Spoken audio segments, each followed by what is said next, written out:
Hello, welcome back to my channel. Subscribe, like and subscribe.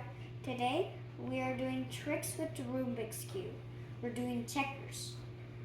First, you see a green color? The green face?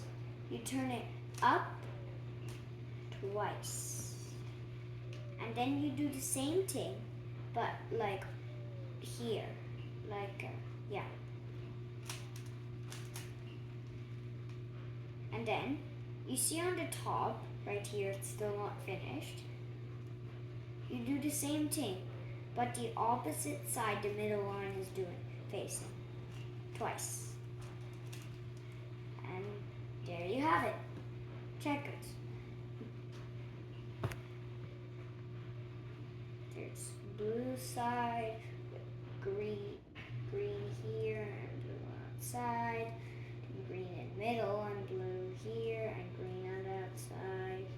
Then white here, yellow in the middle areas on the sides, and the corners are the white. And yeah, we have it.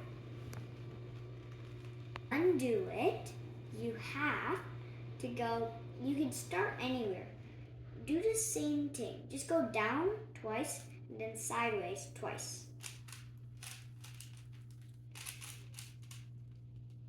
And then you'll see there'll be a line. Do that twice. Actually, wait. Then you push the middle area up twice. And there you have it. It's all the way back. Bye.